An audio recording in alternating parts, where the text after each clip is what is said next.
And, you know, I got to tell you, let's talk about Pat Tillman for a minute here.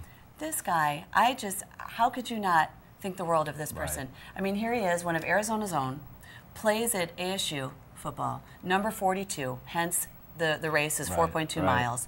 Goes on to play pro football with the Arizona Cardinals, leaves the Cardinals after 9/11 to serve his country, and then we all know, unfortunately, what happened to him.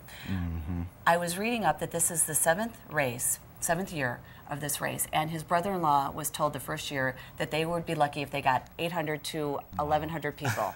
And the first year, 5,500 showed up. And now, this Saturday, at ASU in Tempe, we have over 30,000 weekend warriors that are going to come and run, right? That is awesome. So this race is very unique, not because it's only 4.2 miles, but the whole ending is unique as well. Well, the 4.2 miles, like, I think that is, that's one of the most remarkable things about the race, because it's a little different. It's not a 5K, it's not a 10K, it's 4.2 miles. They even have a race for 12-year-olds and under that's 0.42 miles. That's true, yeah. My kids do that one. They do that one as well. So my favorite part of the race, though, is when you hit the football field, the finish line's on the 42-yard line. So you get kind of this extra boost of momentum and energy that just really propels you. Plus, you got everyone else around you, and it's just super exciting, 10 on the 42. Oh, yeah, and not to mention that, all of a sudden you're coming into the stadium, and there you are on the Jumbotron going, oh, my gosh, I better make this one look really good, even though I'm pretty winded. Yeah, exactly. Busting through, I won, exactly. And that race, and it's also so emotional, too, because when you see members of the military come out, and they are in their full, garb, and they're running in the steel-toe shoes, boots with the flag and the pack. I mean, how could you not shed a tear? It's just, it's so awe-inspiring. But now, back to us weekend warriors Weekend here. warriors, that's right. Again, there's 30,000 people that are going to be attending, and you would think, okay, I go, when I run, I do a couple stretches, but I don't really know if I'm getting as deep of a stretch as I should be. And I think I've got some things to show for it. I was telling you that I've got a little pain here on my left side. So go through some stretching exercises with me on how we can run this race pain-free. Okay. So have you heard of a foam roller before? I have heard of one of these, yes. So really, the foam roller is one of the best ways to really loosen your body up, much different than static stretching. Static stretching before a race, not going to do a whole lot for you. Really? What you're telling your muscles is, hey, relax. So you don't want to tell your muscles to go relax when you're actually getting ready to go use them. So one of the advantages of the foam roller is now we're actually attracting blood flow to the area. So as we get blood flow into that area, we're bringing oxygen, nutrients, all that good stuff. Now, I've heard some people say that you should stretch out before you run, and then I've also heard other people say, don't stretch out before, stretch out after. What should I do? So that's when you come back to the dynamic and the static. So the static stretching, you're old school, like, oh, let me reach for my toes. And hopefully I can touch them, and hope that you can touch them. And you're getting there. No, we're not doing too much. We'll do a few of these and you'll be closer. Perfect. So the static stretching you want to say for after the race, but beforehand, your dynamic, more of your movement-based stretching, that's what you want to do beforehand. So let's start off with these foam rollers.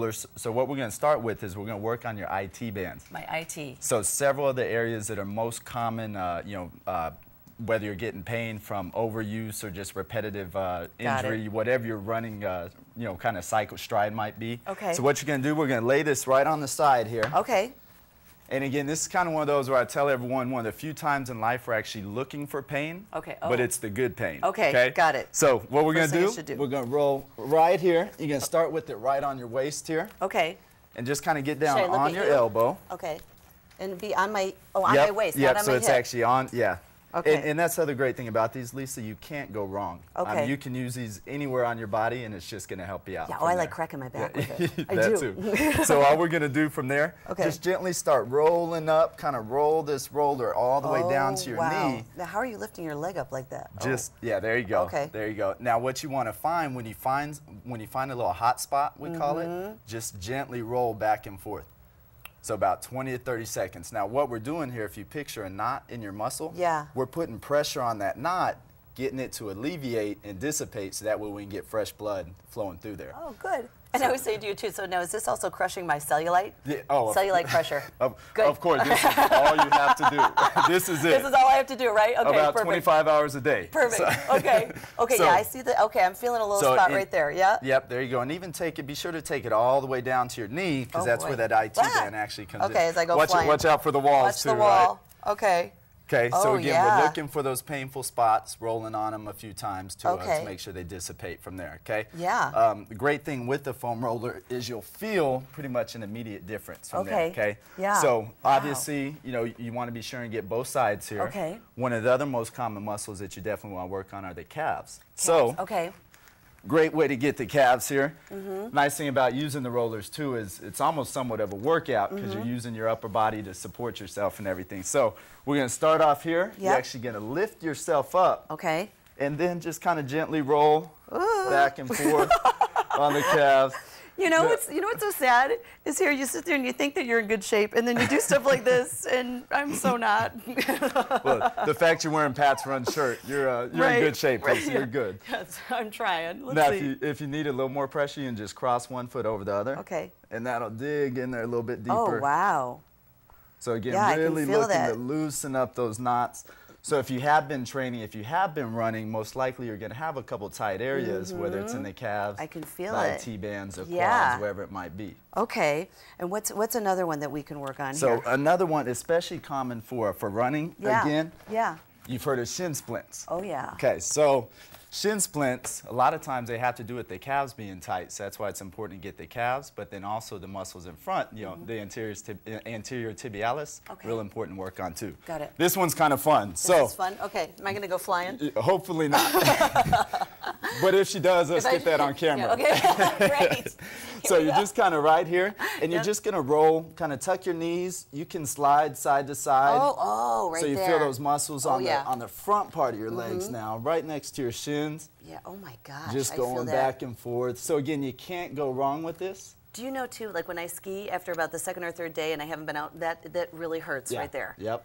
And I can feel the So difference. you'll feel oh all my those gosh. little muscles. This is terrific. Now where can I find one of these? What? Functional fitness. Oh, of functional course. fitness, of course. Oh, dare I ask? Okay. But you can also get them whether it's online, you know, even at Target, somewhere else Yeah. like that. There are different Yes. degrees Yeah. of them. You know, what the density levels. Some are tougher than others. You know, some are softer. So it just depends. Okay. I'd advise starting with the softer one, working your way up from there. And then do this before the race and after. Yes, the great Okay. thing about this, before and after, definitely before though, because you see even the few minutes we did Right. here kind of gets the blood flowing, Oh, warms yeah. your muscles up as well. Perfect. Thank you so much, Yep, Jeremy. thank We you. appreciate it. You know what? I'll see you out there Saturday, and I hope Awesome. to see all of you out there too. We'll be right back after this.